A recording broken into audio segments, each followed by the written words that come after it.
Hey, Through Crosses family, welcome back to the podcast. We are in the middle of our Revelation series. Today, we are tackling Revelation chapters 12 all the way through chapter 14. We have a very interesting conversation with a lot of visions, a lot of stories. We're talking about the tale of the dragon. So with that, let's go deeper.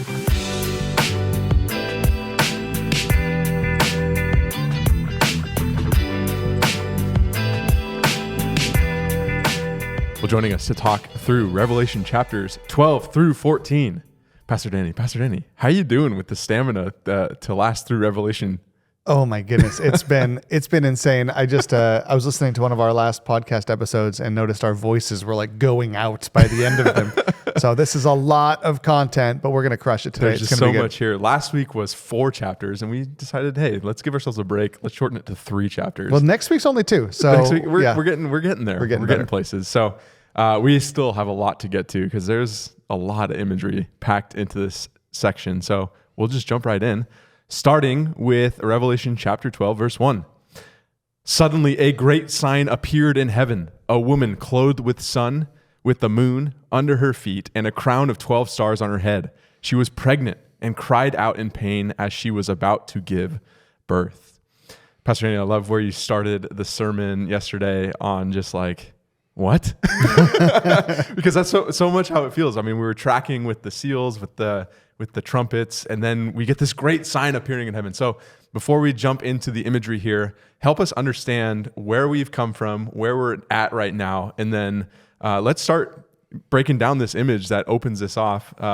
We'll jump into the characters after you help us break it down. Yeah, the what question mark is that this feels really out of left field because we've been plugging away at just a kind of a normal narrative through the throne room of God with the scroll sealed with 7 seals, and then the Lamb opens each of the 7 seals, then there's 7 trumpets, then next week we'll talk about then there's 7 bowls of God's wrath being poured down, and so that's just this linear timeline where we're kind of tracking with the story. It's symbolic, it's difficult, but it's a story. Mm-hmm. And now out of left field, now there's this story about a dragon and a woman, which is an obvious change of tone. And so we had to spend some time asking, okay, what is happening here in this story? Yeah, so we see right here a woman clothed with the sun, with the moon under her feet, a crown of 12 stars on her head. So let's start by who we think this woman is. There's a lot of interesting imagery going on just in this short description of the character. Yeah, one of the things that we need to do as we look at the story is kind of try to imagine what this change of tone would look like, especially to the audience in that first century when it was written. Mm-hmm. It reminds me a lot, the change of tone of in the movie Moana, which I know I'm always like quoting Marvel and Disney movies, but in Moana, there's this part where the grandmother tells their origin story and it kind of switches to this like parchment and they have this things happening in the stars and the ships. So that's kind of what's happening here. We have a lot of celestial imagery that really is tied to ancient astrology and astronomy. And so they believe there were 7 planets in those times. That's what they could see with the visible eye. We get this picture of this woman almost like the constellation Virgo in the sky, and the sun is passing through her. The moon is going beneath her. And this dragon is also mapped to a different constellation in those days. And so it's almost like we're trying to get this picture of what's happening up there in the heavenly places just as a total change of tone, almost like grandma's telling us this story about how we came to be. And so we read this with biblical eyes. We hear these 12 stars on her crown. We're like, oh, it's the 12 tribes of Israel. And we could totally get into some of that. But I think the first thing we need to realize is he's changing the tone, almost telling this origin story of, let me tell you how Revelation begun, and begins to share this trope that shows up a lot of a woman pregnant with a child, and then enmity between the child and the beast wanting to kill the child, or the dragon wanting to kill the child, which we see in Genesis 3, in the enmity between the dragon and the woman. We see this in the story of Moses, where Pharaoh wanted to kill the male children. Moses was saved in a Moses basket. We see it over and over again, Jesus and Herod. And even here, we see this idea of Jesus is kept in heaven, but now the dragon comes and tries to terrorize his brothers and sisters, those of us here on planet Earth. And it almost seems like, it reminds me of the Genesis series that we did, where there was a lot of tropes going on in the ancient Near East, and you just read the Bible in light of that, and then all of a sudden, like, things started to pop out. And so you see in a lot of like the commentaries that deal with like the first century, there's like there's these ancient combat myths that you said they exist in every generation. It's a story very similar to the one we're seeing here.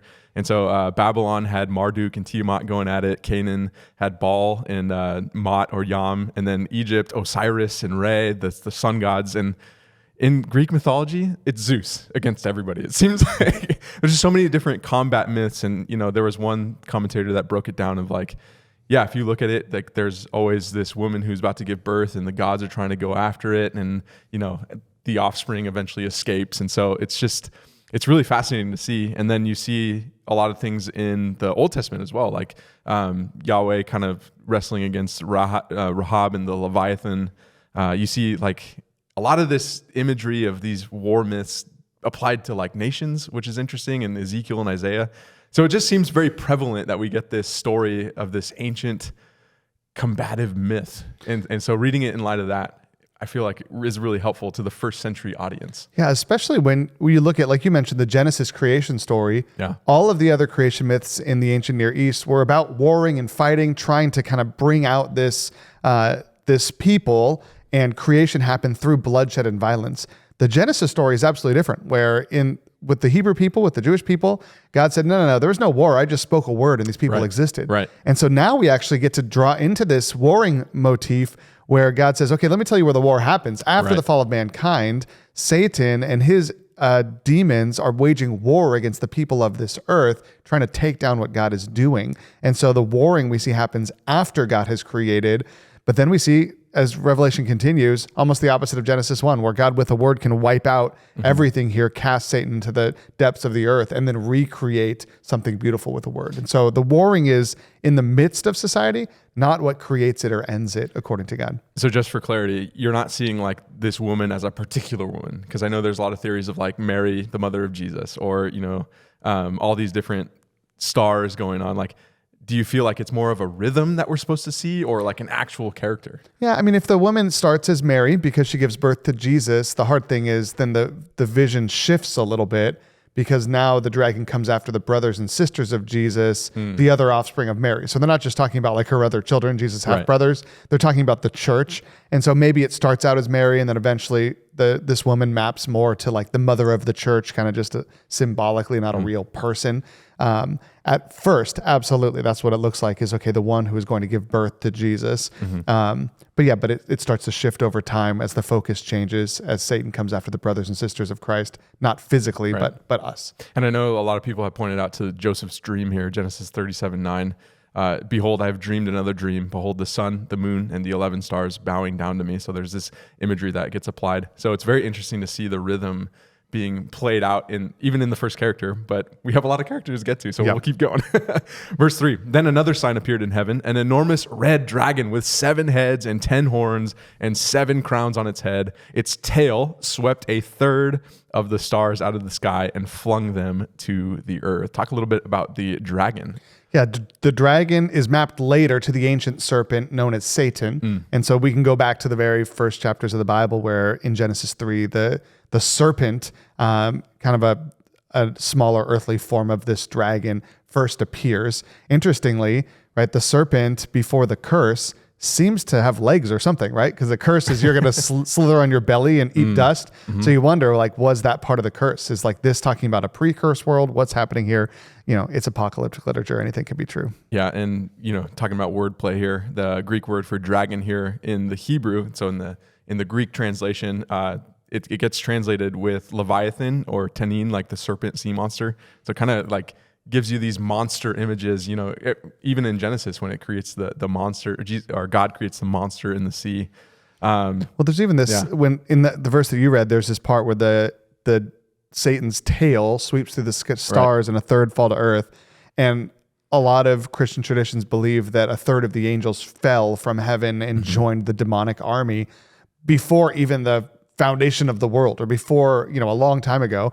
We get a little bit of an allusion to that in the Old Testament. And so you kind of are wondering now, is this an ancient myth about kind of above all things, right? There's a Satan who wants to take down what God is doing, or is this happening in the end times? It kind of all melds together until the story continues and we see some imagery that is happening in the time of Revelation. So right now we're still in this part where things are in the heavens. It's very high level. It's a cosmic battle. That's why I started there in the sermon. And then eventually it starts to get more and more granular as we continue. And you see that the idea of multiple headed monsters are very prevalent in the first century as well. The Hydra, the Greek myth, supposedly had 9 heads and some had 100 heads. Or Medusa, the great ride in Discovery Kingdom is. Yeah. Wow. Okay. Yeah. That was 9 that's a snakeheads. scary, not a Great America story, but when Medusa was at Great America, right? I think it's And Great the America demon or is Discovery Kingdom. Well, I know don't know. the demon is at Great America, so I'm like, man. the Medusa was a roller coaster. I can't remember where that was growing up. What do we do in Bay Area Bay recreation? Area roller coasters are named after Satan, guys. All right, so the story picks up here. The dragon stood in front of the woman who was about to give birth so that it might devour her child the moment he was born. She gave birth to a son, a male child, who will rule all the nations with an iron scepter. And her child was snatched up to God and to his throne. The woman fled into the wilderness to a place prepared for her by God, where she might be taken care of for 1,260 days. Now, this is what I thought was interesting. If you apply the story directly to Jesus, like you're wondering, is this like ascension language? And I loved what you said about Herod. It's a character that you often forget, that jumping in here. What do you make of this like rhythm here where we have this dragon about to devour the child that's being born of the woman? Yeah, at the first level, what we see is that, okay, there's this child that will be born. Right? We see in Isaiah, the government will rest on his shoulders. We see here, he will rule with an iron scepter. So this is prefiguring Jesus, and Satan wants to destroy him before he can get to power. And so what we think is, okay, that Satan wants to eat him, like kill him, and that's totally possible. At the same time, a lot of times like consuming, like eating language in the scriptures talks more about union between two people than it talks about destruction of someone. And so I was thinking about when Satan tries to take down Jesus in his temptation in the Gospels, it's not Satan necessarily trying to kill Jesus. There's one point where it looks like he is. But most of it is actually, hey, come and bow to me, the kingdoms of the world. So it's a desire for union, Satan and Jesus together. We can rule this thing. And so I don't know. I don't know if that's actually what John is alluding to here, what this vision is supposed to mean. But I do think on one hand, obviously the thief comes to steal, kill, and destroy. He wants to take this baby and destroy it. But we also see in the Gospels that part of Satan's tactic, even for Jesus himself, was to try to join forces with him, which neither of them work. So we don't have to go too deep into it. Yeah, and we see a lot of imagery of, Isaiah 66 verse 7 is a big, powerful image here. Before she was in labor, talking about Israel itself, she gave birth. Before her pain came upon her, she delivered a son. So a lot of imagery of women giving birth in the Old Testament, describing the people of God. And so, this in particular will rule all the nations with an iron scepter. Psalm 2. If you're not familiar with it, I would encourage you go read Psalm 2. Psalm 2 is a great, like, if you're going to have a devotional and then read this, read Psalm 2 first. Which is all about a son. You are my son. Today I've begotten you. Ask of me and I will make the nations your heritage and the ends of the earth your possession. You shall break them with a rod of iron and dash them in pieces like a potter's vessel. So a lot of imagery here going on. It feels like this rhythm of there's the promised seed giving birth. There is the promised seed about to step onto the scene here, and there's just attacks left and right. Yeah. And Psalm 2 also answers the question of Revelation that starts with, why do the nations rage against God and his Holy One? And so this is kind of what Revelation is answering. This is why the nations rage, is because the nations are under the power and control of the enemy. And so the transition in verse 7, then all of a sudden, war broke out in heaven. Yes. Michael and his angels fought against the dragon, and the dragon and his angels fought back. But he was not strong enough, and they lost their place in heaven. The great dragon was hurled down, that ancient serpent called the devil. There's the call out, or Satan, who leads the world astray. He was hurled to the earth and his angels with them. How did this escalate all of a sudden into this war, great war in heaven with Michael? The picture you get, if you're following the Moana version of the story, where this is a story told in the stars, right, is that this dragon tries to get this child when it's born, but the child is hidden away in the heavenly places. So the dragon kind of swoops up into the heavens and tries to find Jesus, but encounters kind of the armies of the living God. So Michael, the archangel, this angelic host, and then Satan, who's already taken a third of the angels with him at this point. Now we're battling in this literal cosmic battle in the heavenly places, this major battle, which it seems is he's trying to battle these people to try to find Jesus, who's up there somewhere, if we're following the narrative there. And then when he loses the battle, they throw him down to earth, right? Which answers that question, right? Why is Satan here tormenting us? It's like, well, he's stuck down here now, which is what's interesting. Because on one hand, this timeline maps to after the ascension when Jesus is in heaven. But then we know, I mean, maybe this is what Paul's alluding to, but that Satan is the God of this world, which we do feel like he's been the God of this world in that way since the fall. So yeah, is this something that happens after the ascension? Is this telling a story, an ancient story? Or is it like everything else we see? It's a timeless story that happens again and again. I don't know when this battle was in the heavens. Also in the heavens, I know it's on a different time frame than the earth. But yeah, the moral of that story is that Satan is down here looking to destroy the church because he's been kicked out of heaven. He couldn't find Jesus, so he's going after the next best thing. I think when I read this section in particular, I found it fascinating because we rarely get glimpses into what happens in the heavenly realms, because it seems like Satan is in the presence of God and he's got his angels with him. And it just reminded me of all the times thinking of like Job 1 or like when it talks about like the divine counsel of how this all happened. Because we see passages like Luke 10 where Jesus is saying, I saw Satan fall like lightning from heaven. Or Isaiah 14, how you are fallen from heaven, O day star, son of dawn. And these have been passages that have been pointed to like what happened to Satan, like how did Satan get there? And I find it interesting that we're given sort of the story right here where there's massive war breaks out and it feels like we're getting an origin story. It feels like we're getting a story after the fall. So it's like, again, the rhythm, the timeless rhythm that's happening. And we do see Satan is able to somehow transfer or travel between those two realms. So think of Job where Satan is in the throne room. After searching through the earth looking for someone to devour, he goes to the throne room of God and says, hey, or I guess vice versa. He goes to God and say, hey, I want to take somebody down. And God's like, have you thought about Job? So like there is this like traveling back and forth between the heavens and the earth. I think too, it's important, especially in Revelation, but in all the New Testament, Jesus describes the church as his body. And that's a metaphor, but at the same time, the metaphor is a lot stronger and truer than I think we understand, where Satan's trying to destroy Jesus by giving him a head blow in the heavens when he can't get him in the head, like he's wearing a helmet, like these angels. He's cast down to earth where he's like, all right, well, I'm just going to stab him in the heart. I'm going to take down his church. So I think the union between Christ and his church is deeper than we imagine.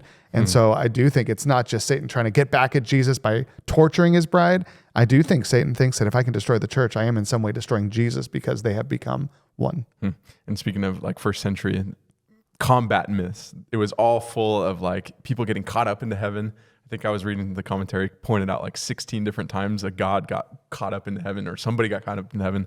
But we also see dissension too, meaning like a casting out. And so that motif of this back and forth just seems so popular in these ancient myths.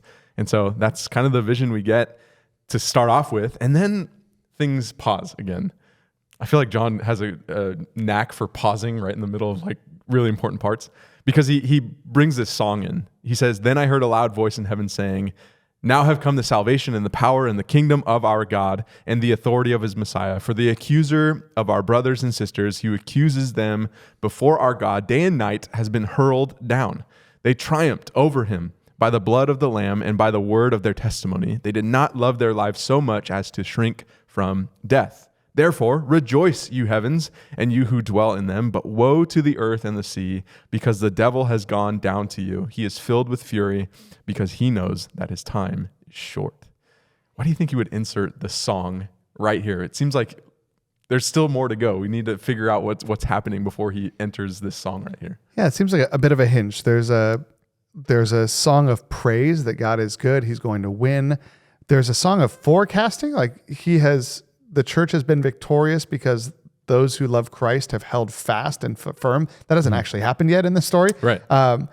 But then it kind of comes back to just say, it's almost like he's saying, hey, Satan's coming to earth, so you got to keep your guard up, but we're going to win. So make sure you keep your guard up. Just kind of infusing in the midst of these myth stories, like origin stories, infusing this challenge that what I'm going to tell you is going to be an encouragement to stand firm in your faith to the end, because we will win. Satan will be defeated just like he was in heaven, but we've got to hold fast no matter what he brings our way. It kind of reminds me of some of the songs of the Old Testament. And so one of them was like Deuteronomy 32, where Moses is kind of giving a last song, and it says, rejoice with him, O heavens, bow down to him, all gods, for he avenges the blood of his children and takes vengeance on his adversaries. He repays those who hate him and cleanses his people's land. And so there's also a song in Exodus 15 when they walk through, they ultimately win the battle and walk through the waters, and nothing has happened yet because it hasn't been established. So I feel like there's precedent for adding a song right here when we figure out that the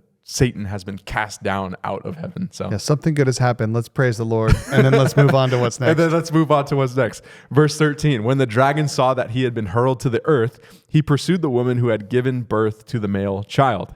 The woman was given the 2 wings of a great eagle so that she might fly to the place prepared for her in the wilderness, where she would be taken care of for a time, times, and half a time out of the serpent's reach. I imagine the character in this story just being like, "Oh, check this out! Just kidding. I got some wings." Talk to us about what do you think's happening in this imagery. I mean, there's a lot of speculation of what could be happening here, right? You start with time, times, and half a time. 3.5 years. That comes up a lot in Revelation. That's half of the tribulation. So one interpretation you could say is, hey, the woman actually now is representing the church. So he comes after the church, which gets raptured. See the rapture episode. And now there are also new Christians left on the earth. He's going to turn his attention towards them. So if you're pre-tribulation rapturist, then it's like, hey, the church has been raptured. It's flown away. All fly away. And then Satan's now coming after those who are on the church, who've come to Christ, the brothers and sisters, right? There's also an opportunity that this is just a way to move the story along, that the devil comes down and is looking for the other children. Seems like, well, what about the woman? The woman is not a target that the Satan can get after, so he goes after the brothers and sisters of Jesus, her other offspring. You might not need to read too much into it. You can say it's Mary, like if we're sticking with the Mary motif, that she's now in heaven. And so who left to go after than Mary's other children, like the Church of Jesus Christ. I don't know if you found anything else than that, but... No, I was just looking at metamorphosis stories in ancient Greek literature. Like getting wings and because, flying? yeah, there's a lot of things. So the constellation Virgo, if this is all about the stars battling, which a lot of times in the first century, they would just look up and see all these stars moving and like, oh, there's got to be some sort of cosmic battle going on. And Virgo was depicted as having 2 wings. In a lot of the ancient stories, there was like a metamorphosis of like flying away. So like it's not out there as you might think. But I think the big one for me was going back to the Exodus again and Moses again.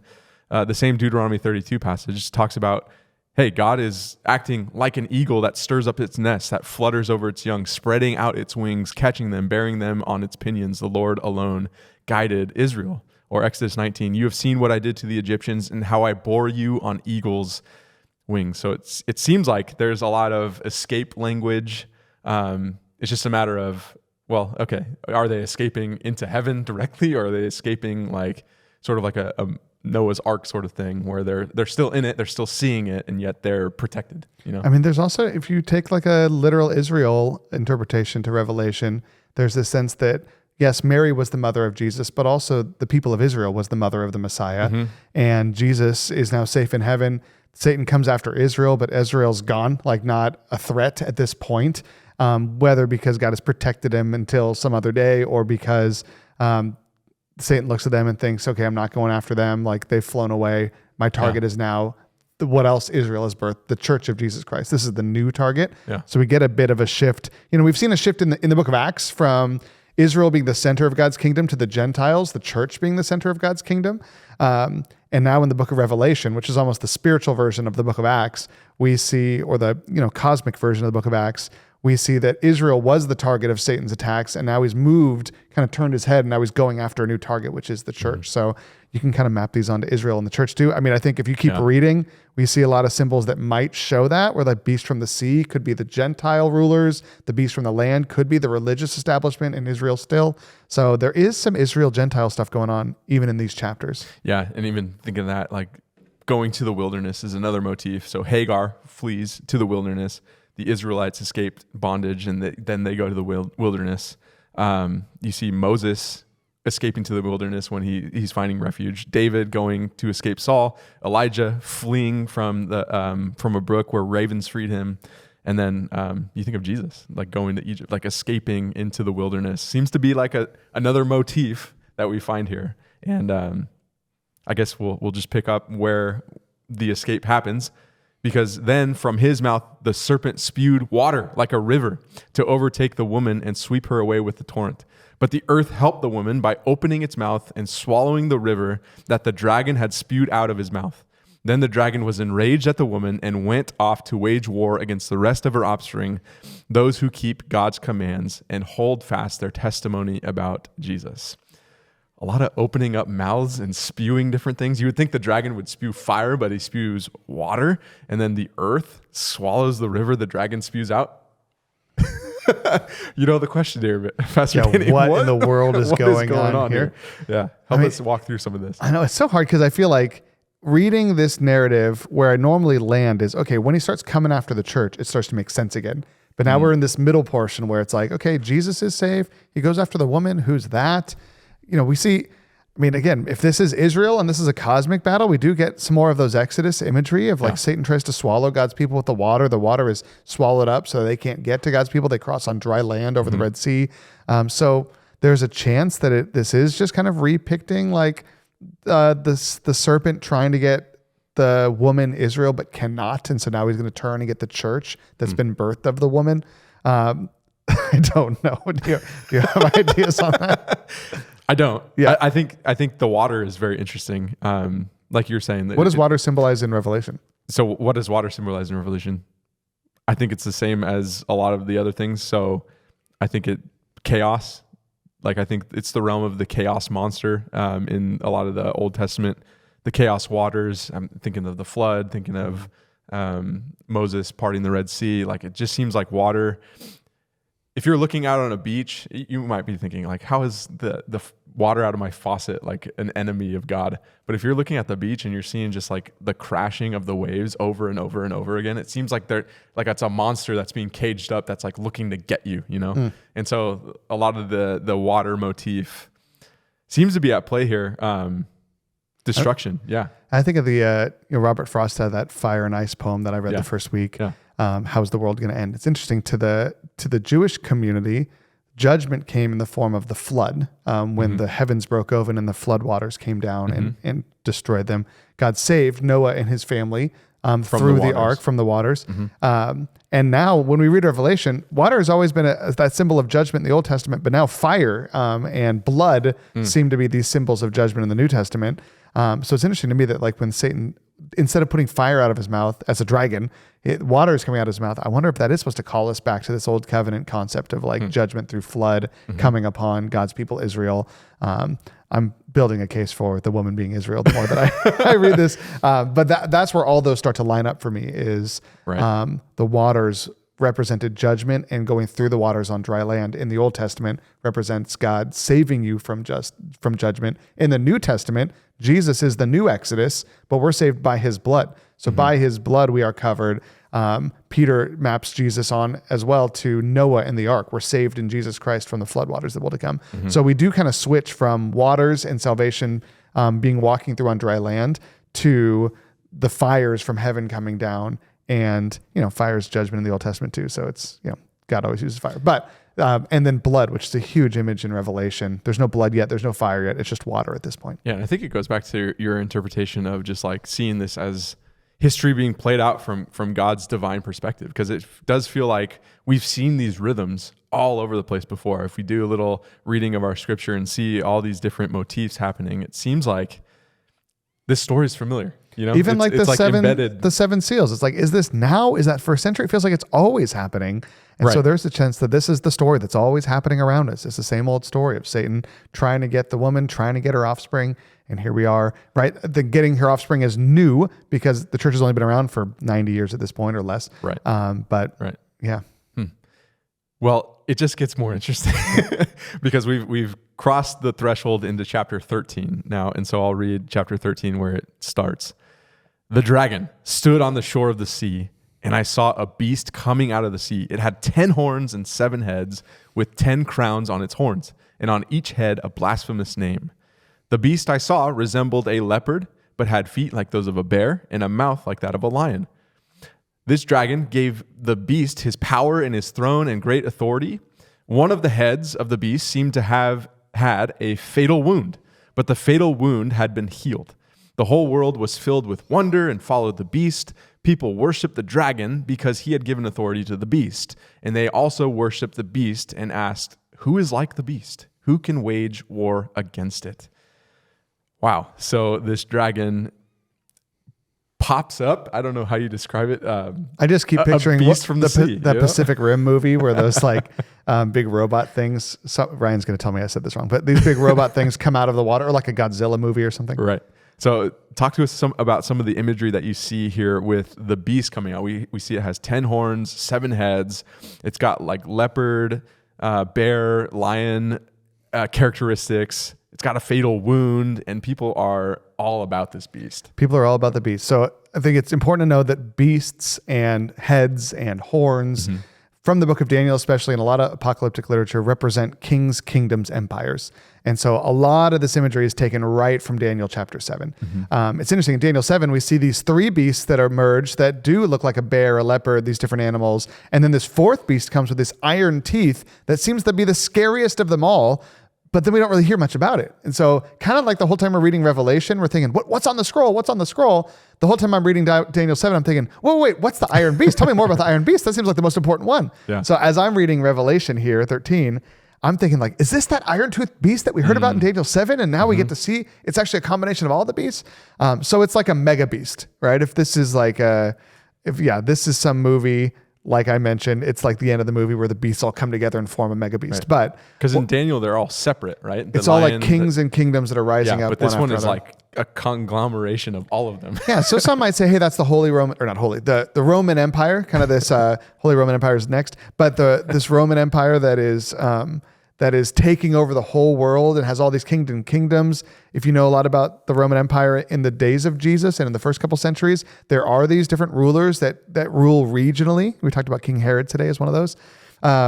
We see that some of these things could map pretty closely onto what was happening in their day. Some have said that the head of the beast that had a near fatal wound represents the assassination of Julius Caesar. And so when Caesar was assassinated, some say, well, this is going to bring forth the fall of Rome. But then it didn't fall. It actually got stronger. And so, you can map it onto that day, right? We joke that you can map it onto Donald Trump getting shot in the ear, again, still a bit of it always is happening, but some of these things you're thinking, oh, this is Nero, this is Rome, this is Domitian, this is Julius Caesar. And so what we do see at an irreducible minimum is that Satan is raising up worldly empires that we might know as Rome or the United States of America or the British Empire, whatever it is. He's raising up empires to do his bidding, getting people to somehow fall in line and worship the empire, and in so doing, and at the same time, worshiping Satan himself.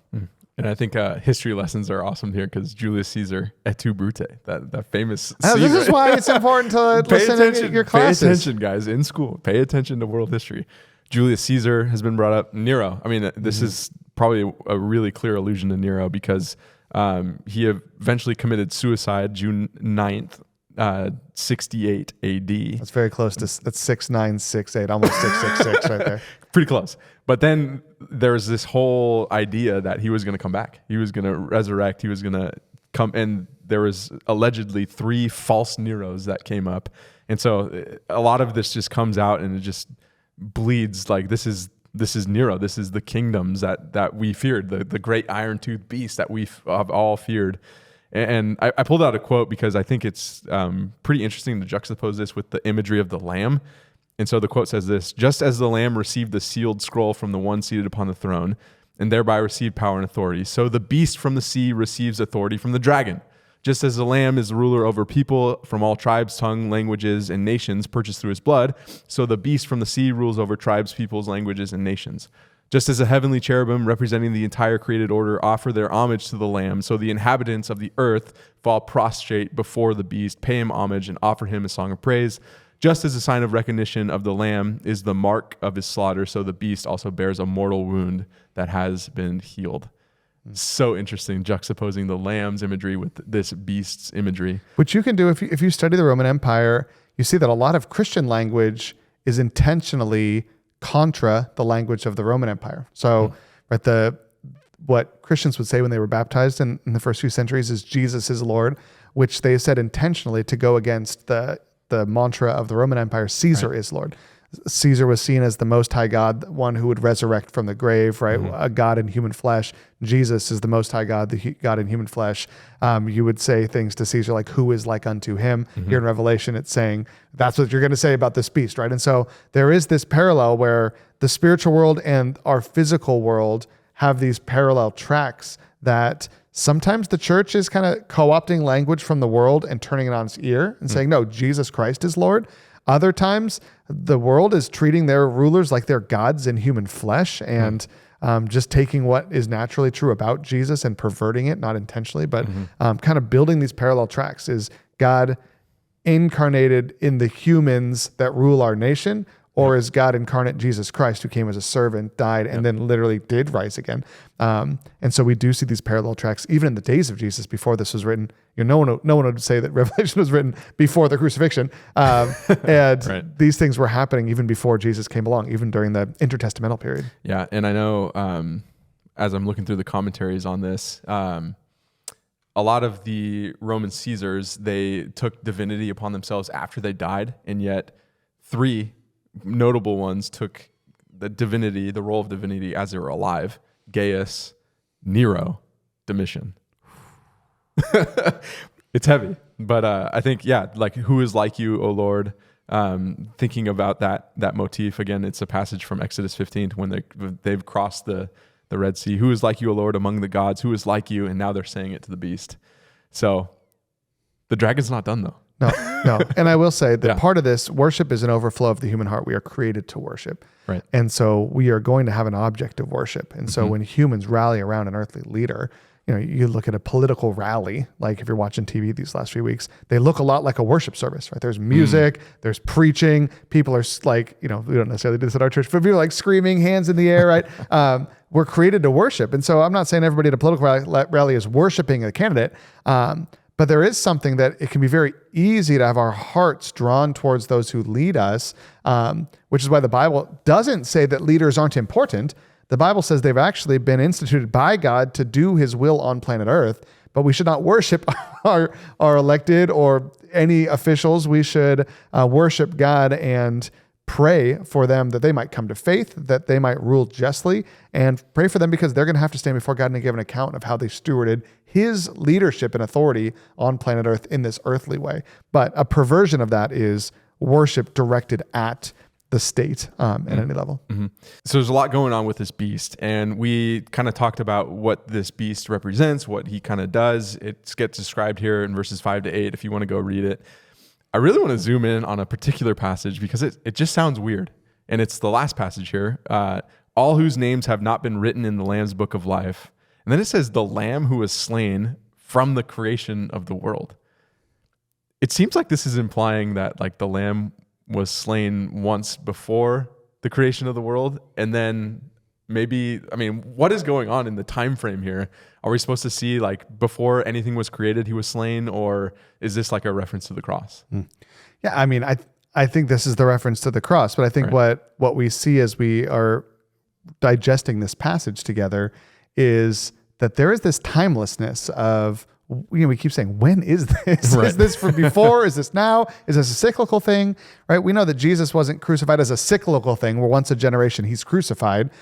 Christ died for sin once for all, the righteous for the unrighteous, to bring us to God. And yet, I think part of the question is God in control? Is this the plan of God, or does Satan thwart the plan of God? And so we do get a bit of this, like, this has always been the plan of God, that since before the foundation of the world, God knew all of this would happen. His plan was to ultimately send forth his son and bring these people to himself.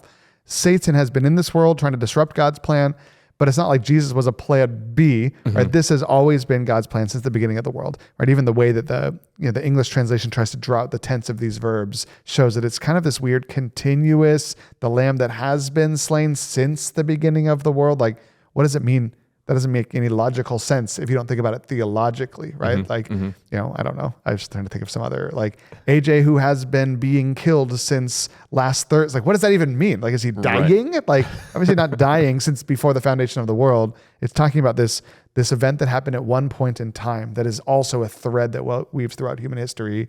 Even in the idea of in the Old Testament, we've got these prefiguring of Christ's death through the sacrificial system and those things that now we're like, oh, now I know why that happens, because the blood of bull and goats can't take away sin. So the death of Jesus has always been central to God's people, even before it happened, even before the foundation of the world. And so, yeah, I would interpret it that way. And that's the fascinating thing about the book of Revelation. It's just like when we enter into the realm of just timelessness, which God is outside of time, it just opens up a whole new thing, because you're just like trying to figure out when all this is. And yet the writing is so beautiful because it's not going like point by point by point, but it's just revealing these rhythms that are happening. And so to say that like there is a timeline to that statement, yeah, I love that it brings to light that is God in control, because we see this beast rising up, gaining and garnering all this power, and it's like, is the Lord still in control? Is the Lord still there? And it leads to this song at the very end of the first beast section, and it says, "Whoever has ears, let them hear. If anyone is to go into captivity they will go. If anyone is to be killed with the sword they will be killed." This calls for patient endurance and faithfulness on the part of God's people. And I know you drew that out in some of your application, calling for patient endurance and faithfulness. But it seems like this is some troubling encouragement. You know, if you're going to go into captivity you will go. Yep. If you're going to get killed, then killed you will be. Why do you think it's landing on this particular encouragement? I mean, I do think this seems like a strange thing to say in a vacuum. Right. This seems like the right thing to say when soldiers are going into war, right? Like if you're sending a group of soldiers into war and you're the commanding officer, you're saying, hey, God's plan for your life has been charted out since before the foundation of the world. If today is your day to die, today you will die. If today is your day to have victory, today you'll have victory. Our job is to go into this and endure to the end, because none of us know. It could be next Thursday in the grocery store we have a heart attack, right? You probably don't say that in a war speech, but that's a common thing that we say when we're trying to go against something hard and we're nervous and we're scared about it. We remind ourselves that God's plan is immutable. It's not going to change. And if today's my day to die, then I'm going to die today. If today's my day to go into captivity, I'm going into captivity today. My job is to be faithful. My job is to endure until the end. And I'm going to let God determine the outcome of my life. I'm not going to run away from the enemy and hope that somehow I can change my death day. If you're going to die, you're going to die. So go forward, die with your boots on, moving towards the enemy. Don't run like a coward and hope that you can evade death, because nobody can thwart the plan of God, not even you. It's very interesting because this quotation comes from the book of Jeremiah, which Jeremiah was written as Jerusalem was about to fall. It was about to be taken over by the Babylonians. And Jeremiah 15, it talks about, "Thus says the Lord, those who are for pestilence to pestilence, and those who are for the sword to the sword, those who are for famine to famine, and those who are for captivity to captivity." And it talks about the Lord appointing these different ways of destruction for Jerusalem. And I think it's the same message, right? It's like, hey, this tragic thing is about to happen to your home city, and I still have it under control. Like, yep. I still have everything under control. I think that's such an encouragement, especially to a first century church, that we're going through some of the things that Nero was bringing, that Domitian was bringing. There was suffering, there was death, there was, I think, people being lit up like torches, and what an encouragement to say that the Lord's got it. Like, even with this beast present, this beast that is garnering so much attention and power, God has got it under control. And so the dragon's not done yet because we see a second beast. If the first beast wasn't enough, we see a second beast coming out of the earth this time. It had 2 horns like a lamb, but it spoke like a dragon. It exercised all the authority of the first beast on its behalf and made the earth and its inhabitants worship the first beast whose fatal wound had been healed. And it performed great signs, even causing fire to come down from heaven to the earth in full view of the people. Because of the signs, it was given power to perform on behalf of the first beast. It deceived the inhabitants of the earth. It ordered them to set up an image in honor of the beast who was wounded by the sword and yet lived. So you would think the first beast was enough, right? The kingdoms, the powers, and yet this second beast comes. Why do you think this second beast is even necessary in the first place? And talk to us a little bit about this second beast, some of the characteristics of the second beast. Yeah, it's interesting. What we see is that as the world becomes increasingly sinful and believers in Christ start to die out, the world gets closer and closer to Judgment Day. And yet at the same time, the religiousness of the world is not fading out. Instead, it's becoming perverse, right? This other beast, if the one represents the governmental systems, this one in a lot of ways represents the church or the religious establishment, right? This idea that it kind of looks like a lamb, like Jesus, but it also speaks like a dragon, like Satan. The fact that it does miracles looks like a religious thing. The fact that it gets people to worship the beast, sets up images, that's a religious thing, like idolatry, right? It's a religious system. So whether that's, some might say that the sea beast is Rome and the land beast is Israel, right? As we see, even in the crucifixion of Jesus, the Jewish religious establishment kind of working with the Roman political establishment to get Jesus crucified. We kind of see a repeat of that, but at a greater, higher level, where it feels like the religious systems of this world are turning people's back on God again, then worship Satan instead of God, and worship this political empire instead of worshiping God. Well, one of the topics that we have to address when it comes to this beast is the Antichrist. Yes. Because I know a lot of conversation happens around this word, Antichrist. Are we in that realm? What is an Antichrist, first of all? Where do we get that? And then second of all, are we in the realm of seeing this Antichrist figure that so many people have been trying to figure out? That person's Antichrist. That person's Antichrist. Are we in this conversation right now? Yeah. On one hand, the word Antichrist is not in Revelation, right? Right. Correct. So that's hard. And then on the other hand, which is kind of maybe the same hand, when the New Testament talks about antichrists, he says, hey, you've heard the Antichrist is coming. And he says, in fact, there have been many antichrists. This is 1 John. Yeah, 1 John 2. Any spirit that does not claim that Jesus Christ has come in the flesh, all these different theological tests, is not from God, but is an antichrist, right? And so Antichrist, on one hand, is this blanket term in the New Testament that says it's someone who is spiritual talking, a false teacher who's drawing people away from the real Christ. And so if we're trying to figure out the capital A Antichrist, who it is, this is a great candidate for that, right? This is kind of in an ultimate sense, drawing all people away again, then to worship the beast, worship graven images, all these things. That sounds like an Antichrist or the Antichrist. Either way, this being does fit the New Testament definition of an antichrist, a false prophet, someone, a wolf in sheep's clothing, or a dragon here in sheep's clothing, or in lamb's clothing, I guess. And so, yeah, I don't know what we're led on the Antichrist, but I mean, if there is a literal Antichrist, that this is a good candidate for it. Well, it's interesting that there's a lot of what they call eschatological adversaries. Ooh, eschatological means end times. End times adversaries. And some of the language that gets used in Scripture: false prophets, false apostles, false teachers, man of lawlessness, son of perdition. And then we see in the Son of Perdition is my favorite. That's sounds like a cool Western movie. The son of perdition. 1 John, we see that, and 2 John as well, the Antichrist term. And I wonder if we've just been talking about these timeless rhythms of life. I wonder if you could apply the same thing of just hey, back in Daniel 8, when all these kingdoms were first showing up, they believed that this one horn that was going to speak blasphemies against the temple, this guy named Antiochus Epiphanes, who comes into the temple, has the abomination of desolation in the temple where he sacrifices unclean animals, pigs on the altar. He kills all sorts of Jews.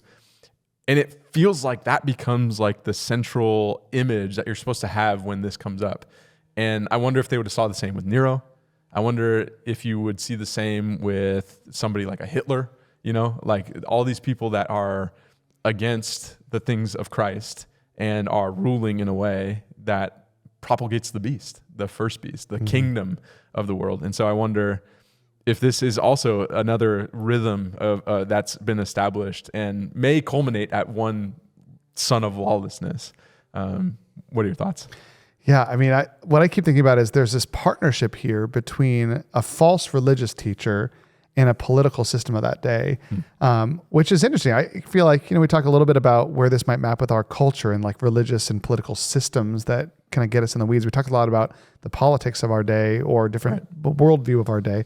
But it's interesting. I've seen on both sides of the political spectrum, churches and denominations start to seemingly inappropriately partner with either candidates or worldviews that come from false teaching, whether it's a more progressive church that starts kind of espousing the views of the culture and calling good what God calls evil, calling clean what God calls dirty, kind of making accommodations based on the cultural worldview.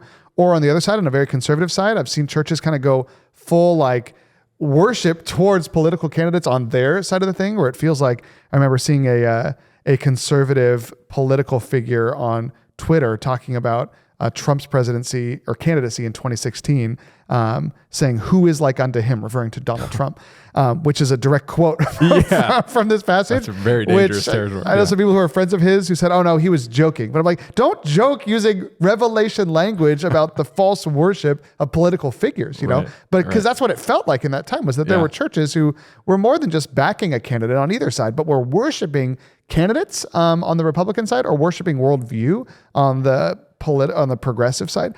And so again, this is a timeless issue. In Jesus' day, we kind of see the religious establishment partnering with Rome, which they hated, which was so crazy. But they were partnering with them to get their own sinful work done. And so I think we should always be leery of when we see churches and the state partnering together to get sinful work done. Like, that is not good at any level.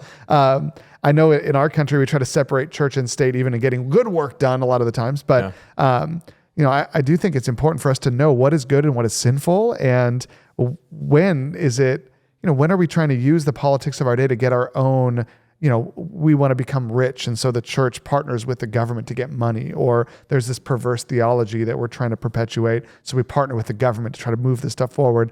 We just got to be careful about sin in general. But when politics and the church together cooperate towards sin, sinfulness, and Satan worship, that is the worst thing I could imagine in a community, in a society, in a nation on this planet. That's super helpful to think about, especially as we're coming up on an election season, pretty close here, which is why we did the book of Revelation. Because one of the commentators pointed out that if you go back to the letter to the 7 churches, a lot of them were cities that propagated the cult of Rome, the worship of Rome. That's why you see a lot of like Satan's temple resides there, or Satan's throne resides in that place. And so I wonder if this second beast is just the systems, or, you know, you have the governmental system, and then you have like the people that propagate the worship of that. And I think you could probably map that onto even today, where it's like you have the systems that are large in scope, the governmental systems, and then you have these like little pockets of people, I guess, that propagate it. So I wonder if there's something there to remember, like, hey, this is a letter to the first century. We see that a lot of the cities in the letters at the very beginning were doing this kind of thing. And so I wonder if that's just a helpful reminder of who we're going to be as a people, especially right here in the East Bay. Yeah, and the opposite is also true and beautiful, where I think of Jesus taking the disciples to Caesarea Philippi, which was a historic, kind of like one of those cities, a place of pagan worship, Pan worship, this Greek god, and takes them to this, apparently to this religious worship site where people would come and do detestable things and worship this god Pan. And that's where Jesus said, "On this rock I will build my church, and the gates of hell will not overcome it." So this idea that Jesus says, "I'm going to take you out to the most pagan society or place that we can imagine together on this little retreat, and I'm going to tell you that, like, right here in the heart of the beast, so to speak, I'm going to build my church here, and the devil's not going to be able to take it down." And so we do get this vision. Tim Keller talked about this a lot, vision for cities, for churches to go right into the heart of establishment, build a presence there, and to stand as a pure testimony to Jesus in the midst of a pagan world. This is why I'm excited to be here in the Bay Area, the recently voted least churched, least Christian city in the nation. My dream is to make it the most churched, most Christian city in the nation, or region in the nation. But that happens by planting churches in this place who hold fast to the truth and don't back down. And Jesus says, the gates of hell is not going to overcome you if you do this thing that's being challenged throughout Revelation. You hold fast with patient endurance and faithfulness. And so there's a challenge to be faithful in the midst of a pagan world, because that's where the power of Jesus shows up. And I think the way to stand fast is to do what we've been doing, of just like, hey, let's call out the real powers underneath this. Let's see it from God's perspective, and then, you know, even calling out the ways that the beast might be operating today. That's why I appreciated when you pulled out that note card of just saying, like, hey, this is where it feels like in the East Bay we might be getting into some dangerous territory. So we're not done with the second beast here, because there's a description, and we have a very fun conversation to get to, which we've been dreading, I guess. Maybe not dreading. The second beast was given power to give breath to the image of the first beast so that the image could speak and cause all who refused to worship the image to be killed. It also forced all people, great and small, rich and poor, free and slave, to receive a mark on their right hands or on their foreheads so that they could not buy or sell unless they had the mark, which is the name of the beast or the number of its name. This calls for wisdom. Let the person who has insight calculate the number of the beast, for it is the number of a man. That number is 666. 666. This is Halloween week when we're recording this. It feels kind of spooky. Talk to us about 666. Talk to us about what's going on with this economic system and this mark on the right hand and on their forehead. 666. Yeah, I mean, we kind of work backwards. So 666, this number of the beast. One of the commentaries that I read said, one of the things that John's trying to do here is have some like what you and I are talking about here, AJ. Have this document, this book called Revelation, that actually encourages these people to stand faithful in the midst of a pagan world. Mm-hmm. And so a lot of it's in coded language. So if you're a Roman soldier and you get this book, you're like, I have no idea what he's talking about, right? And so it almost, when you're reading it out loud here, which is how Revelation was designed to be experienced, it almost feels like he's saying, hey, if you're falling asleep, wake up. I'm about to say something that's really important. This takes wisdom. Here comes the number. I'm about to say the number. The number's coming out of my mouth in just a second. It's 666, right? And so a lot of people have said, like, what does that mean? The most common interpretation of what it meant in that time was that somehow, in terms of like letter numerology, 666 was the word for Nero. The hard thing with that is, like, you would have to be pretty familiar with numerology, which I don't know how many people were. Got to do some quick math there. Know that,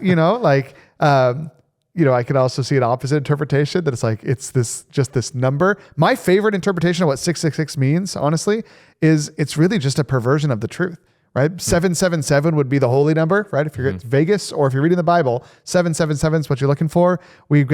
So 666 feels like a perversion, like an almost, but not yet 777. 10,000 seems to be that number that's just like over and over, that symbolizes completeness and perfection. 1/3 being removed from something over and over again in Revelation means that Satan has his grip on it. 1/3 of the stars, 1/3 of the waters become bitter, 1/3 of the animals in the sea are dead.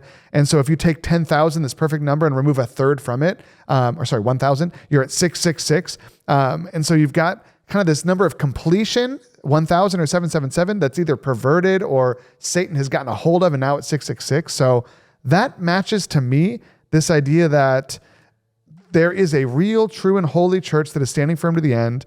There is an enemy called Satan who's risen up these false prophets to try to drag people off the track, and they're going to start walking down the road where it feels like they're walking down 777 road, or they're part of, right, God's perfect number of people, and yet it's been perverted because Satan's taken 1/3 of it away. And so that makes more sense to me than Nero being 666, because it kind of fits with this tone that the church has been perverted. And honestly, even the mark on the hand and forehead and all that, like, I'm not that consumed with it, because what we see in Revelation is that Christians have a mark too, that they've been marked back in, was it back in the seals when the Christians were marked? Back in the seals. They were marked, the 144,000 were sealed. They were marked with God's mark, who we know is the Holy Spirit. And so really it's like this picture that these people are marked too, but they're not marked with the spirit of holiness. They're marked, to quote John in 1 John, with the spirit of the Antichrist. And so it kind of feels like it's just more symbolic of, there's a pure, holy, beautiful church that we'll meet again in a moment. And there's this perverted church that is like Christians, but they're not quite there because 1/3 of it has been taken away by Satan. They're not marked with the real spirit. They're marked with a perverse spirit. The forehead and hands is kind of an image too, possibly to ancient Israel, where they would take these phylacteries, I think they called them, and they would bind the scriptures onto their foreheads and onto their arms, like Deuteronomy 6. And so it really feels like it's painting a picture more than it's trying to get us to like see a photograph of who this person is, right, of like false worship that smells Christian or Jewish, but it's not, under the power of Satan, sealed with the Antichrist spirit, not the true spirit of God. It all kind of feels like that was what he's saying here. So I got one more follow-up question before, because like you said, I mean, people have been trying to break down the numerology of it, trying to do the math, like it says, calculate the number. The Greek word beast can get translated back into Hebrew, and it could land on 666. Nero, there's a bunch of whole different things about Nero Caesar. Is it Neron Caesar? depending which one we go with. There's a textual variant even that says it's 616. So that could be a new theory. There's a abbreviation of Domitian on a coin that adds up to 666. So all that being said, a lot of people have been trying to get the name, right? And then one of the interesting one that I haven't never heard of until this commentary, being a triangular theory. So the sum of integers between 1 and 36 is 666. 1 plus 2 plus 3. Out of the 60 total emperors who took on divine characteristics, oh my goodness, 36. I love this. Really? That's a lot. So which one's 666? So 1 through 36. Add together is 666? Yeah, so 1 plus 2 plus 3 plus 4, all the way to 36. I don't know what that means. So 6 times 6 is 36. That seems a lot easier. But the point is, a lot of wild theories. Yeah. And you mentioned some of those in the service. What do you make of the eerie similarities? You know, because I was looking on Google, which could be dangerous because you told me not to. I said YouTube, but Google's probably dangerous too. But I was told that the first Apple computer sold for $666.66. There it is. We've solved it. It's Steve Jobs, I think. What do you make of all this going around? All these, like, it feels like there are some things where I can't participate in the economy. You know, like there's some things that are just really weird. So what do you make of them? Yeah. So on one hand, I would say that if this passage is supposed to make us think of a specific person, it's probably a person in the first century, like Nero or Domitian or one of these people that the original readers were supposed to look around and find out who it was. And that's just good, like exegesis of like stay with who's the first audience? Stay with it. Who's the audience? Who's it intended for? What are they supposed to do with it? It seems like he's speaking through the pages to their original audience. Right. So I'd say if you're supposed to identify a person, it's in the first century. Right. If you're really supposed to just pick up more on themes, which is a big part of Revelation, I would say part of it is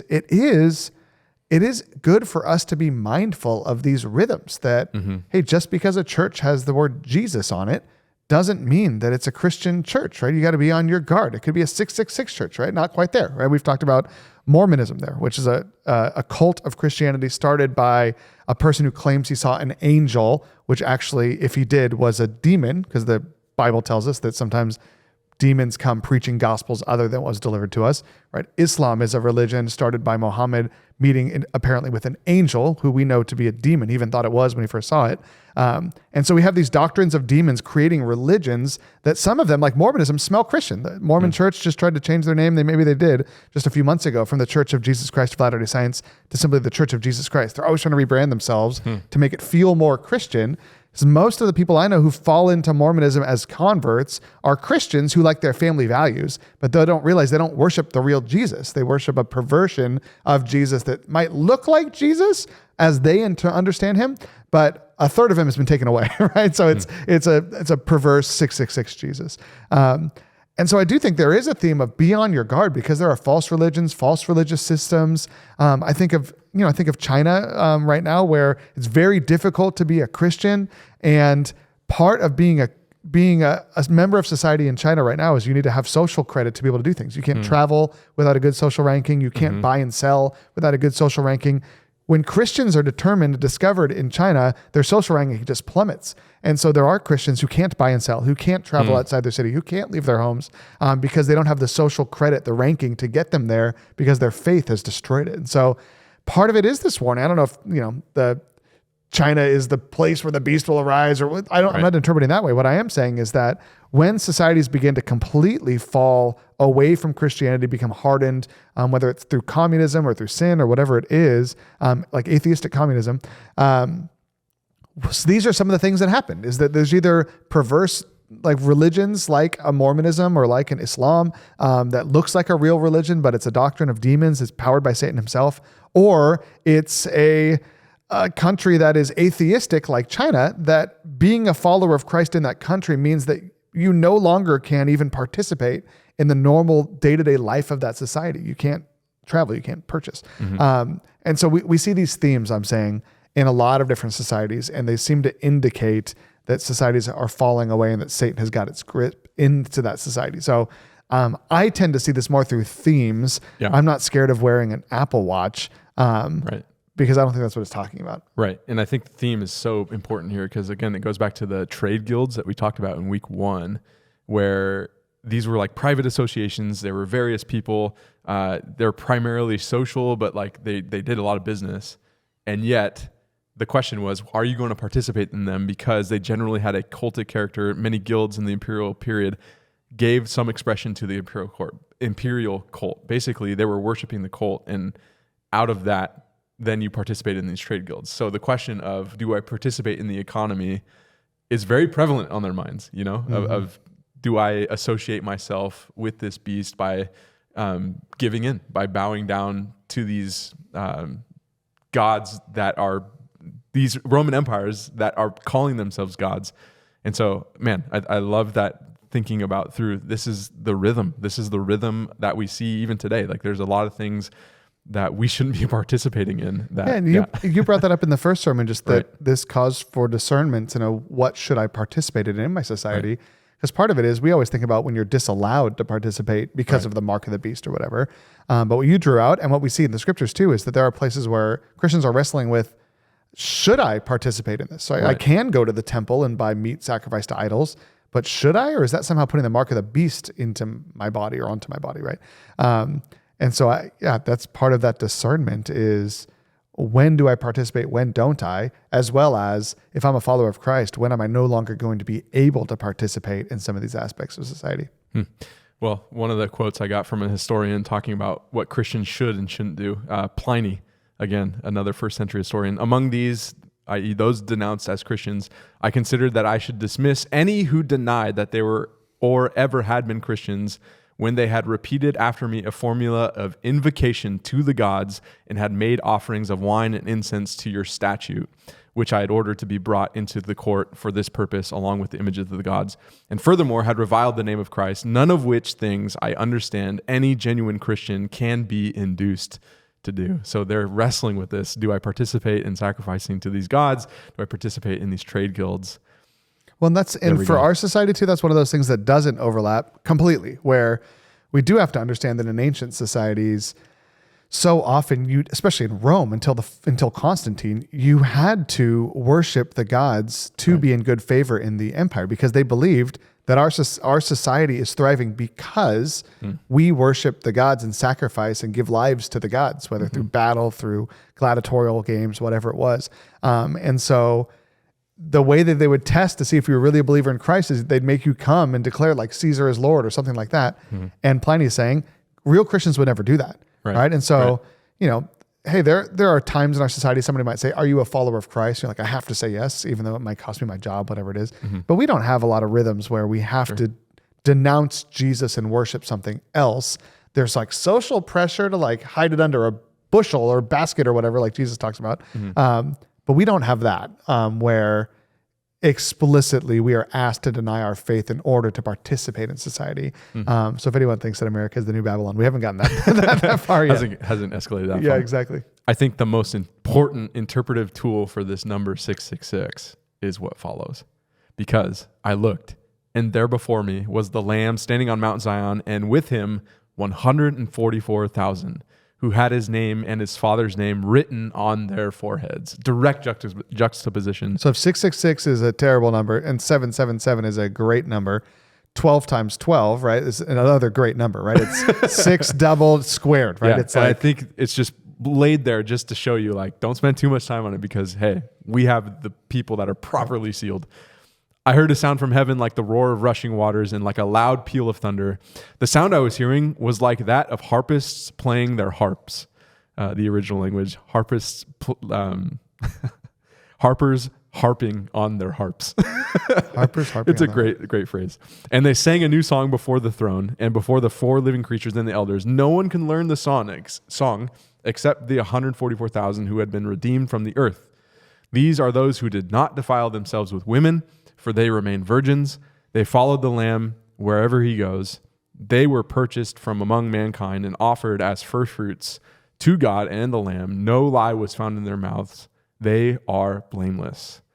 This isn't the first time we see 144,000. It harkens us back to the break between the 6th and 7th seal. Talk to us a little bit about the 144,000. Why here? Talk to us about their trajectory. They start in a particular way in this story, and they end with this is the last time we get to see them. So talk about the 144,000. Why do you think this is an important image to remember right here? Yeah, like you mentioned, there's a juxtaposition of this 666 demonic beast trying to rise up people to disobey God, and then 144,000, this perfect number, 12 times 1,000, that are people who have been sealed with the Holy Spirit. We saw that earlier in the book, who are standing with Jesus in their glory, worshiping the one true God with purity. And so we do have this picture of Gotham City, this picture of the heavenly city, this picture of evil, this picture of good, this picture of perverse religious worship, this picture of pure religious worship. So the juxtaposition, I think, is number one. Number two, we're seeing a growing divide between the Gotham City that is our earth, where Satan is getting more of a foothold and making it darker and darker, and the heavenly places that are becoming more and more populated as people enter into it. So the third thing is that we're seeing that as folks die, they're gathered up in heaven. They're unstoppable, right? So to quote the promise, if today's our day to die, we're going to die. If today's your day to be captured, you're going to be captured. If you're going to be martyred, you're going to be martyred. And then the next step is you're going to be one of those people, who's with Jesus on Judgment Day in purity, worshiping him. And so we see this kind of foreshadowing, like we did between those seals, that Jesus is going to win. And even the more people Satan kills who are true believers, the bigger Jesus armies gets, right? And so every way you're spinning it, it's like the world might be getting darker, but heaven's getting lighter. And eventually this heavenly city is going to come down and take over the earth. But first, it's almost like, I gave that evacuation analogy a few weeks ago where, God's going to destroy this apartment complex. He gets everybody out first. He gets his people out. Now they're up here with Jesus. Eventually, once all that are left are those who are ready for judgment, we'll see in the next few chapters, comes down upon them. And then God is going to take care of sin and evil for good. And then these people are going to come back to earth and take the place over and rebuild a beautiful city in cooperation with God, like they were forecasted to do in Genesis chapter 1. Remember, we talked offline, and I remember you had said the silence after the seventh seal was a major point of like, whoa, this is crazy. For me, it was this. It was actually seeing like this group of people has a song that nobody else knows. Like they've gone through something or something has happened where they get to sing a song. And we've been hearing all these different songs from the elders, from the 24 elders, from the four creatures, living creatures at the throne.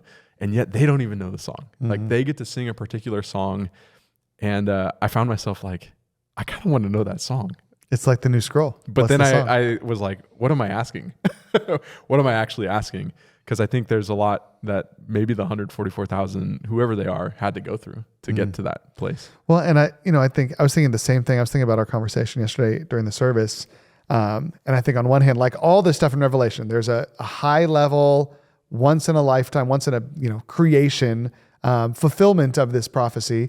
But then there's also this rhythm where we see this all the time. And so I was even thinking of church yesterday as a place where we come together and we sing a song that no one else knows. We sing praises to Jesus. Because we're in this moment. Because we are, in this, even like Sunday morning, it's like the world may be going to hell. Who knows, right? Like that we may be in a season where the world is hardening up and getting sour and Satan is ruling more and more.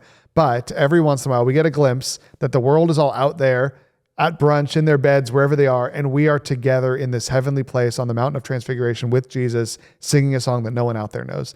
And so church almost feels like a picture of this chapter to me, where we gather with Jesus on this hill and we sing these songs that don't make sense to people in our world. And I think that's why a lot of people come up here and be like, I feel something different, you know, like you're in the world of the beast, you're in the world of the dragon, and then you come here and like, you just experience something totally different. Which is what I love about even these chapters. It's like, just when you think that Satan is ruling everything, you are reminded that there's actually a mountain where people are worshiping Jesus. And then in the next chapter, we're back down in, hell again. Which is such a twist. I mean, you have the shepherd, you have people that are remaining pure. So it's just an awesome imagery. But it's not done because we got two more images here. We'll fly through them. Then I saw another angel flying in midair, and he had the eternal gospel to proclaim to those who live on the earth, to every nation, tribe, language, and people. He said in a loud voice, "Fear God and give him glory, because the hour of his judgment has come. Worship him who made the heavens, the earth, the sea, and the springs of water." A second angel followed and said, "Fallen, fallen is Babylon the Great, which made all the nations drink the maddening wine of her adulteries. A third angel followed them and said in a loud voice, "If anyone worships the beast and its image and receives its mark on their foreheads or on their hand, they too will drink the wine of God's fury, which has been poured full strength into the cup of his wrath. They will be tormented with burning sulfur in the presence of the holy angels and of the Lamb, and the smoke of their torment will rise forever and ever. There will be no rest, day or night, for those who worship the beast and its image, or for anyone who receives the mark of its name." It seems like we're getting important messages here, culminating messages almost. So talk to us about what you see in these three angels, one with the eternal gospel, one with fallen is Babylon the Great, and the third one talking about worshiping this beast and receiving its mark. Yeah, it seems like this is a message for the world before the day of destruction, right? So it's kind of like when we talked about Jesus was slain before the foundation of the world, didn't mean he was already slain once before. When they say fallen is Babylon the Great, it doesn't mean that Babylon already fell and then falls again in the next chapter. What they're saying is kind of this encapsulating place where the whole section comes together, where the angels proclaim to the earth, because of all these things, kind of like the moral of the story is worship God. Babylon, it's over. Like, kind of like before where they start singing a new song after the angel comes down from heaven. It's like, wait, when did something change? Something changed. Changes in the air. It's over, Babylon. And don't take the mark of the beast or you're going to experience the wrath that is to come, right? And so same thing as we saw a few chapters earlier where there's a tone change when we haven't seen anything on earth change yet, is after we get a glimpse that the people are in heaven and Jesus is still doing his work. It's like, it feels like watching a basketball game when Steph Curry starts to go off and it's like, it's over, guys. It's over. Like you made him mad, it's over. It's over. So it just kind of feels like you see these 144,000 with Jesus singing the song. You look at earth where smoke is starting to come up because it's so bad. It's starting to catch on fire. And it's like, guys, worship God. It's over. Babylon is not going to last. Don't take the mark of the beast. Join in the chorus and join Jesus Christ. Do you think the first one with the angel carrying the eternal gospel is emblematic of that Matthew 24 passage where it talks about this gospel of the kingdom will be proclaimed throughout the world as a testimony to all nations, and then the end will come? I mean, it's possible. There's this idea that the one of the things God is waiting for before Jesus returns is for every people on planet Earth to hear the gospel, have a chance to turn and be saved. And so there is a bit, even with this 144,000, you say, oh, wow, no, we've done it. The complete number of people that God has preordained to step into the heavenly places from every tongue, tribe, and nation, it's complete. The work of the Great Commission is now done. And so it's over, right? There's no reason for God to let Babylon stand any longer. He's extracted all the people he wants to extract. And so that could be a theme too. And I love the verse in 11 talking about the beast and the mark.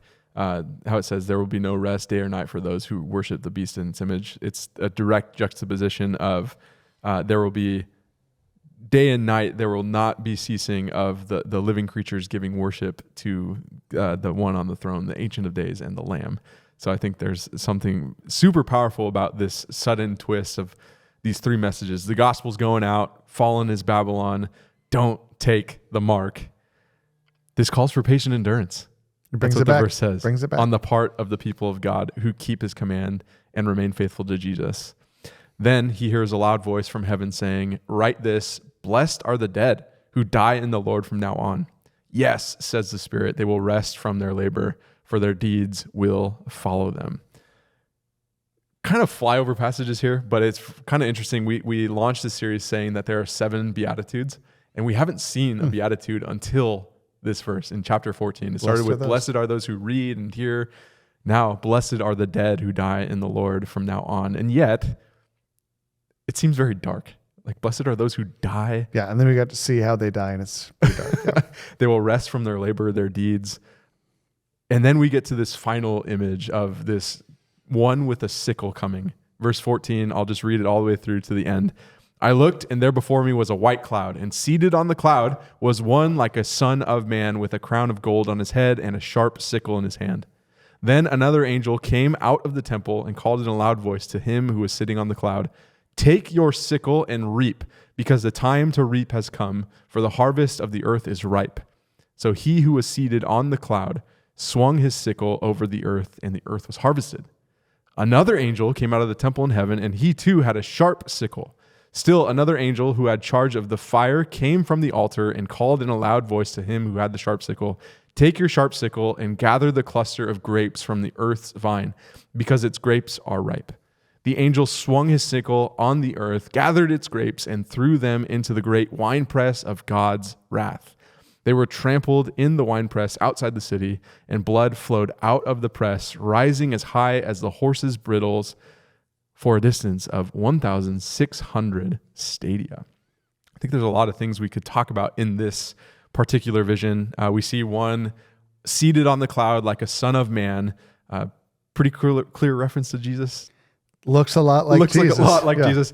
But what's interesting was you have these angels saying, "Hey, Jesus, it's time. And he goes and harvests the earth, which if you look at harvest imagery, it's talking a lot about the believers coming. The harvest is plentiful, the workers are few. All these different imagery of the harvest. I think of the grain and the wheat and the tares. Mm-hmm. Sorry, I think that that's another one that comes to mind. Or the John 4, the story of the Samaritan woman at the well, where it's like the fields are ripe for harvest. Mm-hmm. This idea of like harvesting folks into the gospel. So I think that one's clear. That one's clear. Everyone agrees that is Christians going to heaven. Right. I think the one we had a lot of discussion about was, what about this second one? Because it seems like he's got these grapes, which get thrown into a wine press, and it's got a name. The wine press is the wine press of God's wrath. Mm-hmm. And so you would immediately think, especially after our tribulation, or not tribulation, our rapture video, that like, hey, Christians are spared of God's wrath. So what's going on? And I know you came to interpretation of these are the blood of the martyrs. Help us understand a little bit how you see the blood of the martyrs in this. In the same way that it's plain that the sheaves that are brought in of wheat are Christians because of all the imagery around wheat. How much more imagery is there about grapes and grapevines in the scriptures being God's people? Israel was supposed to be the true vine. Yeah. Then Jesus said, "I am the true vine. Right. You are the branches. If you abide in me, you will bear much fruit." And so the church, we are branches supposed to be bearing grapes for eternity. And so that has always been a symbol of God's people. Mm. And so when you hear about grapes being harvested, you're like, it's another great image. He's harvesting his people just like the wheat, right? And it's scary. There's a sickle and all that. But it's same as the wheat, right? So far we're tracking, and then these grapes are taken. We're like, yay, we've been harvested. And we don't get into like, then the wheat was thrown on the threshing floor and it was thrown in the air. We just hear that it was put into the barn. But the grapes are thrown into a wine press. That's what happens to grapes. And then they're trampled. And if the wine press wasn't called the wine press of God's wrath, this would be a lot more easy to interpret. But like you're saying, wait, hold on. The Christians now are thrown into this wine press and their blood flows through the streets. Right? But still, right, if we take for a moment out the idea that it's called the wine press of God's wrath, the blood of the martyrs is a huge theme in the book of Revelation. That's the justification for the judgment coming on planet Earth, is the blood of the martyrs. The martyrs are the ones in the fifth seal crying out from under the altar, "When will you avenge our blood?" Their blood is falling from the skies at the first trumpet. And then we see over and over again, chapter 16, in the next chapter we'll see this too, that God talks about judgment as people having to drink the cup of his wrath. And so there's this connection of, if we are the grapes and the cup they drink is the wine of God's wrath, how do you make the wine? Well, you squish the grapes and you crush it. We see they're outside the camp when it happens. That's an image to Jesus being outside the city of Jerusalem. We see the blood flowing for 1,600 stadia. That is the dimensions of the city of Jerusalem. So you get all these pictures that, okay, somehow outside of the city of Jerusalem, someone is killed. Their blood actually becomes part of God's plan to judge the world and redeem the nations. And Jesus on the cross he tastes the wrath of God for us. And so the only thing that makes it controversial is thinking that we somehow taste the wrath of God if we're martyred. I can't imagine being martyred and not thinking that you feel the wrath of God coming upon you, right? Peter is killed in a similar manner to Jesus. They had the same type of death. There wasn't a supernatural turning away from Peter like there was to Jesus, but the wrath of God, right? The government entities in the scriptures are said that they're avengers of the wrath of God. They're supposed to use the sword to bring the wrath of God on evildoers. So if they use that same sword to bring the wrath of God on doers of good, it's still the wrath of God. It's just misappropriated. It's given to someone who doesn't deserve it. And so Peter dying on the cross is receiving the wrath of God at the sword of the Roman Empire, who was supposed to yield that sword to bring the wrath of God, but he didn't deserve the wrath of God. And so Peter is an image of Jesus, and any of us who die for our faith is an image of Jesus who receives this wrath that we do not deserve. And so God is saying here, some believers are going to be gathered up, just like John, who died of natural causes at a ripe old age and was gathered up into the heavenly places. Some are going to be like Peter or like Paul, who died a martyr's death. They experienced the wrath of God at the hands of the government, perhaps, or of an angry mob, whoever it is, unjustifiably. But then we see this beautiful picture, I guess beautiful, but of the redemption of their blood is just not spilt for nothing. God is storing up wrath for himself on the day of his wrath. And so if there's a great storehouse of wrath, just like the clouds are the great storehouse of rain, in this storehouse of wrath is the blood of Jesus Christ, the blood of the martyrs, ready to be rained down on the world and make them drink the blood that they poured out, misappropriating God's wrath on humankind. And I think this is like an ultimate twist at the end, because like you could easily read this and like fly over it and say, oh, we're going to be the harvest that gets collected, and then ultimately there's going to be a bloodbath, essentially. Yeah. That's one way to interpret it. He's going to crush his enemies. He's just going to crush everybody. But then like,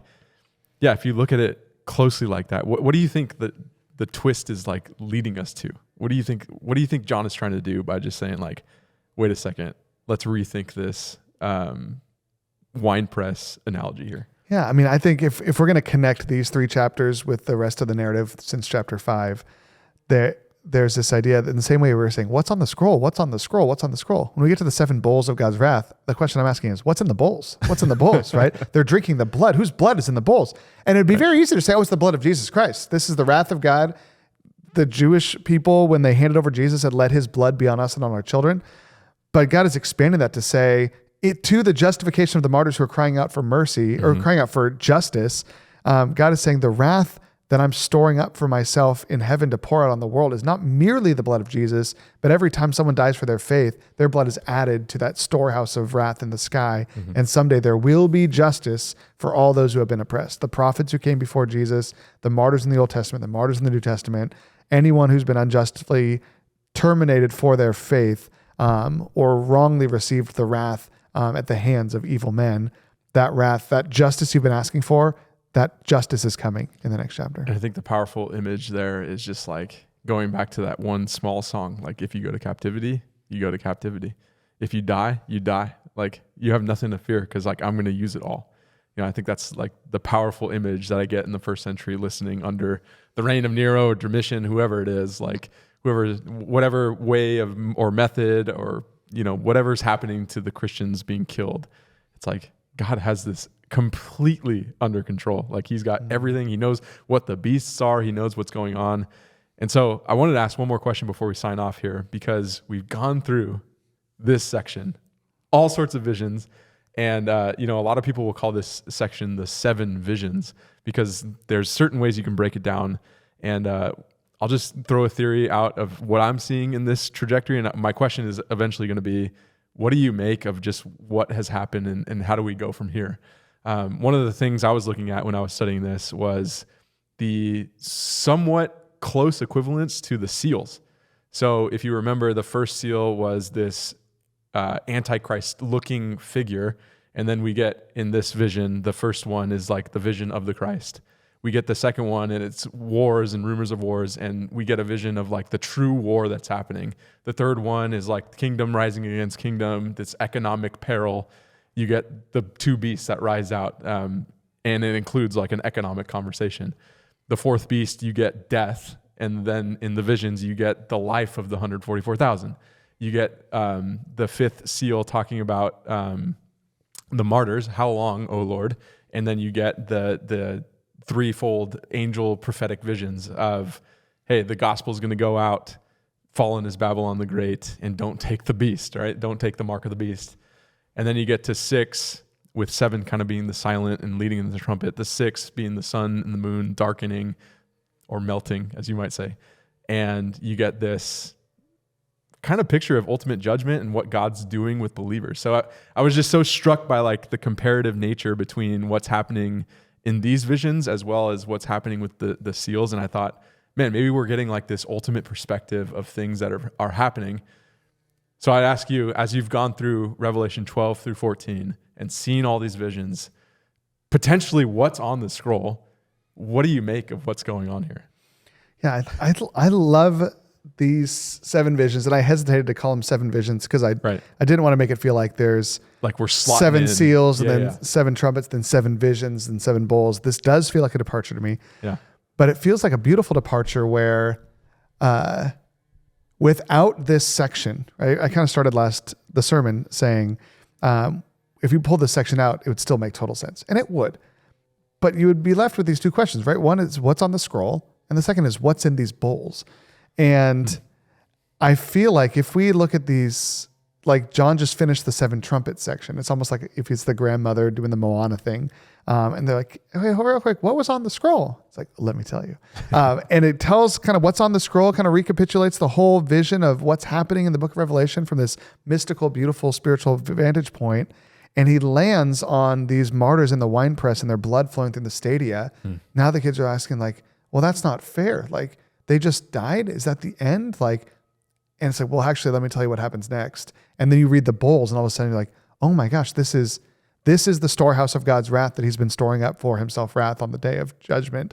And for the first time we get to hear what is in the bowls of justice, and the most poetic justice that we see in the story is that the same blood that was the end of the life for the believers is now the blood that is the justice they've been praying for. And so that blood literally was not poured out as a waste. That blood was stored up and kept in heaven, ready to be poured out in judgment.